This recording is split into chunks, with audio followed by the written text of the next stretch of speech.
raawwachiiftuu waldaa tajaajila hafuurawaa afaan Oromoo beeksisee. Murteen abbootiin amantaa tajaajila hafuurawaa afaan hundaan waliin gahuu irratti fudhatan abdii kan namatti horu yoo ta'e illee amantoota bira gahuuf yeroo kan barbaadu ta'uun dhaga'ame. Garaagarummaan waldaa tajaajila hafuurawaa afaan Amaaraa fi waldaa tajaajila hafuurawaa afaan Oromoo manneen amantaa Ortodoksii Tawaahidoo tokko tokko keessatti mul'atu karaa marii nagaa fi hafuurawaa ta'een furamuu akka qabu hayyoonni amantaa dubbatan. Saba wal dorgomii Saba wal dorgomii garee qulqulleettii Dubree Maariyaamiitiin Bokkattoota garee kanaa gidduutti taasifamaa jiruun gareen qulqulleettii Dubree Maariyaam waancaa kaasuu akka danda'an tilmaamni olaanaan kennamuu fi daawwattoonni dubbisne tokko tokko himan. Kunneen oduu ijoodhaa amma gara wallina isaanitti darbaa oduu waliin ani humna Gabriel. Simannaan barattoota haaraa bara 2013 haala miidhagaan raawwatamaa jiraachuu koreen hojii raawwachiiftuu waldaa tajaajila hafuurawaa afaan Oromoo beeksisee. Yeroon gara manneen barnoota olaanootti itti darban sababoota adda addaatiin lafarra jalaa harkifamaa kan ture barattoonni kun fedha Waaqayyoo ta'ee bara 2013tti gara mana barnoota olaanootti darbuu danda'an. Akkuma manneen barnoota olaanoo biroo naannoo Oromiyaa godina Iluu Abbaa Booraa Yuunivarsiitii Mattuutti barattoonni haaraan bara kanaa waxabajii 28 fi 29tti waamichi gara yuunivarsiitii isaaniif taasifamuun yuunivarsiitichaan simatamaa turuun isaanii ni yaadatama. Simannaa sababa barnoota biyya lafaatiin cinaatti manni amantaa Yesuusii Boottoo Dabra Taaboor barattoonni yuunivarsiitii Mattuu fi yuunivarsiitii Mattuutti barattoonni kollejjii barsiisotaa Mattuutti tajaajilamaa jiran simannaa hafuurawaa haala miidhagaa ta'een taasifamaa fi jiraachuu odeeffannoon koree hojii raawwachiiftuu waldaa tajaajila hafuurawaa afaan Oromoo irraa arganne ni agarsiisa. Akka odeeffannoo korichaatti simannaan har'aa barattoota har'aadhaaf taasifamaa jiru kun barnoota biyya lafaa yuunivarsiitiitti baratan maddiitti waa'ee amantaa isaanii irratti afaan dhaga'uu danda'aniin hubannoo gahaa akka argatanii fi akkasumas obboloota isaanii boodan dhufan waan baratan barsiisuuf carraa guddaa kan isaaniif uumu ta'uun ibsame. Akka korichi ibsetti barnoota walitti fufaa sanbata duraa fi dilbata yookiin sanbata guddaa walitti fufiinsaan kennamutti dabalatee barnoonni waliigalaa irbaata kamisaa irratti barsiisota buleeyyiidhaan kennamu akkasumas barnoonni kadhadhaa yookiin qiddaasee jimaata galgala kennamu carraa guddaa barattoonni kun waa'ee amantaa isaanii sirriitti hubachuu fi akkasumas mootummaa Waaqayyootiif of qopheessuuf isaan dandeessisu ta'uu beeksifame. Kana hubachuudhaan barattoonni haaraan bara kana dhufan karoora yeroo baafatanii yeroo isaanii guutummaatti sirnaan itti fayyadamuudhaan barnoota isa yuunivarsiitii waliin osoo waliin miidhiin gama amantaa isaaniitiinis carraa kanatti fayyadamoo akka ta'uu qaban korichi hubachiise. Yerootti sirnaan fayyadamnaan gama lamaaniinuu jechuunis gama barnoota amantiitiinis akkasumas gama barnoota yuunivarsiitii fi kolleejjiitiin milkaa'oo ta'uu akka danda'amus hubachiise. Gara oduu itti aanutti darba. Murteen abbootiin amantaa tajaajila hafuurawaa afaan hundaan waliin gahuu irratti fudhatan abdii kan namatti horu yoo ta'e illee amantoota bira gahuuf yeroo kan barbaadu ta'uu dhagahame. Bal'ina oduu kanaa walitti Saadiq akka itti aanutti nuuf ergitee jirti. Waliin hordofnu.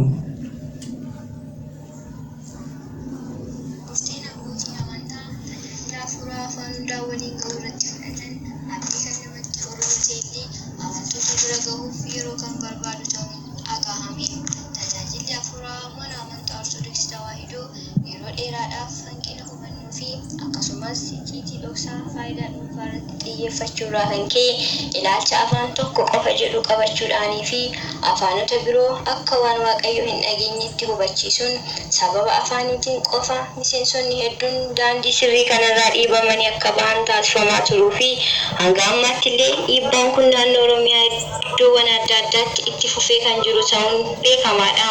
Tajaajilli hafuuraa kun afaan akka kennamuu fi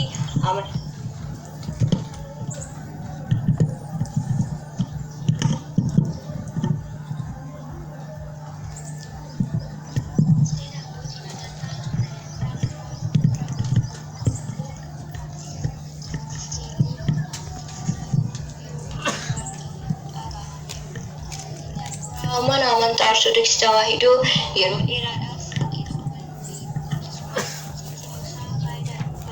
xiyyeeffachuurraa kan ka'e ilaalcha afaan tokko qofa jedhu qabachuudhaanii fi afaanota biroo akka waan waaqayyo hin dhageenyetti hubachiisuun sababa afaaniitiin qofa miseensonni hedduun daandii sirrii kanarraa dhiibamanii akka bahan taasifamaa turuu fi hanga ammaatti illee dhiibbaan kun naannoo Oromiyaa iddoowwan adda addaatti itti fufee kan jiru ta'uun beekamaadha. Tajaajilli afuuraa kun afaan hundaan akka kennamuu fi amantichi maraamartoo siyaasaarraa bilisa ta'ee akka dhaabbatuu fi hoolota sababa afaaniitiin qofa dammaquun kiyyoo yeeyyiiwwanii keessa jiran deebisuuf dhiibbaa abboota amantaa hubatoo muraasaanii fi akkasumas deeggarsa barattootaan taasifameen falmii yeroo dheeraa booda tajaajilli afuuraa afaan Oromoo dabalatee afaanota hundaan akka kennamu taasifameera. Murteen Sinodoosii Qulqulluu Itoophiyaatiin darbe kun hoolota daandicharra jiran tiksuuf, kanneen bishaanicha dheebotan obaasuuf akkasumas kanneen daandicharraa badan barbaaduuf furtuu guddaa akka ta'e abbootiin amantaa dhimmicha irratti dubbisne tokko himan. Murtichi haala rakkisaa fi falmii jibbaachisaa booda sagalee caalmaadhaan kan murtaa'edhas jedhan. Murtichaan duratti ammoo abbootii amantaa gurguddoo waa'ee amantaa fi akkasumas akkamitti akka amantoota barsiisanii fi tiksan ni beeku jedhaman dabalatee yaada afaan amantoonni dhagahaniin tajaajilu kana yeroo dheeraadhaaf mormaa turuun isaanii hammam amantaadhaaf hojjechaa akka turan gaaffii keessa kan galchuu fi wanta nama gaddisiisudhas jedhan. Haa ta'u malee carraa argame kanatti fayyadamuun hoolota jiran gabbisuufis ta'e kanneen badan barbaadanii deebisuuf yeroo dheeraa fudhachuu akka danda'u abboonni ni dubbatu.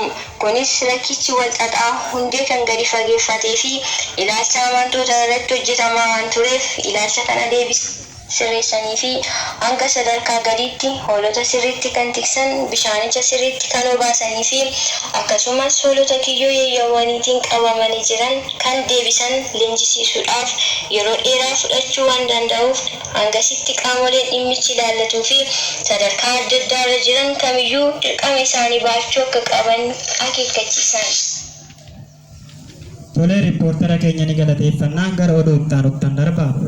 Garaagarummaan waldaa tajaajila afuurawaa afaan Oromoo fi waldaa tajaajila afuurawaa afaan Amaaraa manneen amantaa Ortodoksii Tawaahidoo tokko keessatti mul'atu karaa marii nagaa fi afuurawaa ta'een furamuu akka qabu hayyoonni amantaa dubbatan. Garaagarummaan yaadaa haala kenniinsa tajaajila afuurawaa afaanota adda addaatiin kennuu irratti uumame kun damee mattuu mana amantaa Iyyasuusii Boottoo Dabra Taabor keessattis kan mul'atu waan ta'eef qaamolee dhimmichi ilaallatuun marii nagaa fi afuurawaa ta'een furamuu akka qabudha kan jedhan. Akka hayyoonni amantaa jedhanitti afaan tajaajilaa jijjiiruun seeraa fi sirna amantichaa jijjiiruu akka hin taanee fi irruma caalattiyyuu seeraa fi sirnicha afaan amantoonni beekaniin barsiisuu fi lubbuuwwan sababa afaan wallaaluutiin qofa daandicha sirrii kana gadhiisuun baduu danda'an baraaruuf akkasumas kanneen badan barbaaduuf gahee guddaa akka qabudha.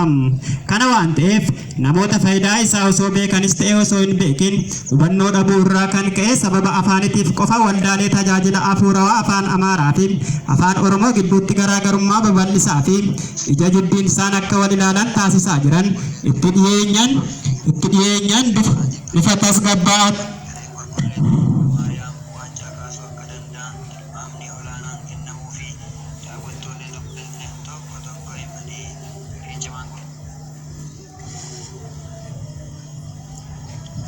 dhiifama. Kana waan ta'eef namoota faayidaa isaa osoo beekanis ta'e osoo hin beekin hubannoo dhabuu irraa kan ka'e sababa afaanitiin qofa waldaalee tajaajila afuurawaa afaan Amaaraa fi afaan Oromoo gidduutti garaagarummaa babal'isaa fi ija jibbiinsaan akka wal ilaalan taasisaa jiran itti dhiyeenyaan bifa tasgabbaa'aa fi afuurawaa ta'een mariisisuu fi hubachiisuun garaagarummaan kun akka xiqqaatuu fi dhabamu akkasumas garaagarummaan kun kan afaanii qofa ta'uu akka qabuu fi dhimmoota birmadummaa mirgaa fi misooma mana amantichaa irratti akkaataa waliin hojjechuun itti danda'amu haala mijeessuun akka barbaachisus hubachiisan. Kana raawwachuuf ammoo sadarkaa jalqabaa irratti koreewwan sadan jechuunis koree hojii raawwachiiftuu waldaa tajaajila afuurawaa afaan Amaaraa, koree hojii raawwachiiftuu waldaa tajaajila afuurawaa afaan Oromoo fi akkasumas koreen bulchiinsa mana amantichaa walitti dhiyeenyaan marii bal'aa taasisuu akka qabanii fi amantoonni dhiibbaa tokko malee fedhii isaaniitiin afaan dhagahuu, dubbachuu fi barreessuu danda'aniin tajaajila afuurawaa barbaachisaa ta'e argachuu haala danda'aniin ciminaan hojjechuu akka qaban akeekkachiisan. Keessattuu ammoo afaan tokko ol beekuun waa'ee amantaa sirriitti beekuu fi beekumsa gahaa qabaachuu itti fakkaachuun amantoota gowwoomsuudhaan rakkisaa kanneen jiranii fi akkasumas shira adda addaa xaxuun amantoonni afaan barbaadaniin akka hin baranne gochaa kan jiran. Afaan beekuun beekumsa argachuuf yookaan beekumsa dabarsuuf malee mataa isaatiin beekumsa akka hin taaneefi akkasumas hayyoon mana amantaa waa'ee amantaa barsiisuuf malee afaan barsiisuuf akka hin taane itti dhiyeenyaan mariisisuu fi hubachiisuun akka barbaachisu hayyoonni itti dhiyeenyaan dhimmicha xiinxalaa turan hubachiisan.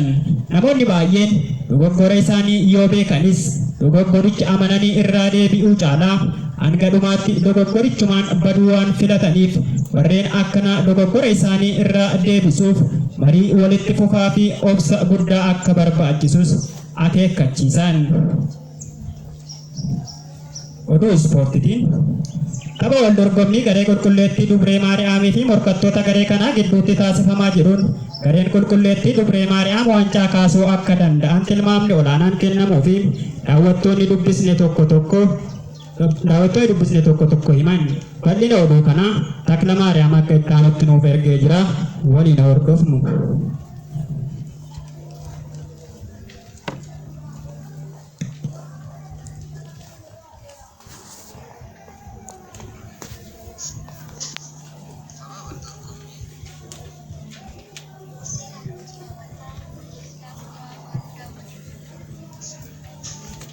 Ifama morkattoota garee kanaa jidduutti taasifamaa jiruun gareen qulqulleettii Dubroo Maariyaam waancaa kaasuu akka danda'an tilmaamni olaanaan kennamuu fi daawwattoonni dubbisne tokko tokko himanii garee cimaan qulqulleettii Dubroo Maariyaamii osoo hundaa'ee akka har'aatti beekamtii fi milkaa'ina guddaan argateen dura garee kana hundeessuuf sadarkaa yaadaatti yeroo karoorfame turetti warreen yaada kana dhaga'an irra mormii fi hinaaffaa cimaan irra gahaa tureera. Gareen kun hundaa'uu akka danda'u raajonni adda addaa yeroo dheeraaf raagaa yoo turan illee fedha Waaqayyoo ta'ee yaada Haannaa fi Iyyaaqeem maddisiisaniin gareen kun yeroo jalqabaatiif gaara Libaanos irratti hundaa'uu danda'e. Kunis caamsaa gaafa guyyaa tokko yoo ta'u garichi guyyaa kana hanga har'aatti haala adda ta'een kabajachuu itti fufeera. Gareen kun yeroo hundeeffame isaa irraa kaasee dorgommiiwwan adda addaa irratti hirmaachuun injifannoo guddaa argamsiisaa kan turee fi ammas argamsiisaa kan jiru yoo ta'u morkattoonni garee kanaa immoo garicha mo'achuuf gaafa dadhaban ta'ee jedhanii garicha maqaa balleessuu fi deeggartoota isaa waliin walitti buusuuf shira adda addaa xaxuu hojii isaanii godhatanii eegalanii. Taphoonni gareen kun injifannoon goolabe keessaa muraasni tapha wal dorgommii jaalala haadhaa, tapha wal dorgommii lubbuu seexana harkaa baasuu, tapha wal dorgommii araarsummaa fi taphni dhukkubsataa fayyisuu taphoota muraasa gareen kun milkaa'inaan xumuree fi beekamtii garichaas caalatti dabaluu fi danda'anidha. Odoon dhiyeenya keessa as bahaa jirtu immoo morkattoonni garee kanaa baay'een cimina garichaa amanuuf kan murteessanii fi kanneen amananis akka jiran yoo ta'u jalqabayyuu namoonni nu fuuldura jiran sobanii nutti fakkeessuuf waan nu jibbisiisaniif malee waa'ee garee kanaa sirriitti hubannee miti jedhanii itti dabalees obboloonni isaanii osoo hin beekiin garicha jibbaa jiran nama itti dhiyeenyaan waa'ee garichaa isaan hubachiisuu dhabaniiti malee waa'ee garichaa sirriitti hubatanii akka hin taanes heeraniiru. Tole riippoortara keenya ni galateeffannaa. Oduu keenya xumuruun dura al tokko hangafoota isaanii irra deebiin yaadachiisa. Simannaan barattoota haaraa bara 2013 haala miidhagaan raawwatamaa jiraachuu koreen hojii raawwachiiftuu waldaa tajaajila hafuurawaa afaan Oromoo beeksise. Murteen abbootiin amantaa tajaajila hafuurawaa afaan hundaan waliin gahuu irratti fudhatan abdii kan namatti horu yoo ta'e illee amantoota bira gahuuf yeroo kan barbaadu ta'uun dhagahame. Garaagarummaan waldaa tajaajila hafuurawaa afaan Oromoo fi waldaa tajaajila hafuurawaa afaan Amaaraa manneen amantaa Ortodoksii Tawaahidoo tokko tokko keessatti mul'atu karaa marii nagaa fi hafuurawaa ta'een furamuu akka qabu hayyoonni amantaa dubbatan. Tapha wal dorgommii garee qulqulleettii Dubree Maariyaamii fi morkattoota garee kanaa gidduutti taasifamaa jiruun gareen qulqulleettiin Dubree Maariyaam waancaa kaasuu akka danda'an tilmaamni olaanaan kennamuu fi daawwattoonni dubbisne tokko himan. Kabajamtoota dhaggeeffattootaa fi daawwattoota keenya oduu sa'aatii kanaaf qabnu kanumaan xumurra. Qophiilee keenya hafan waliin turtii gaarii rakkoo teeknikaan mudachaa turaniif dhiifama.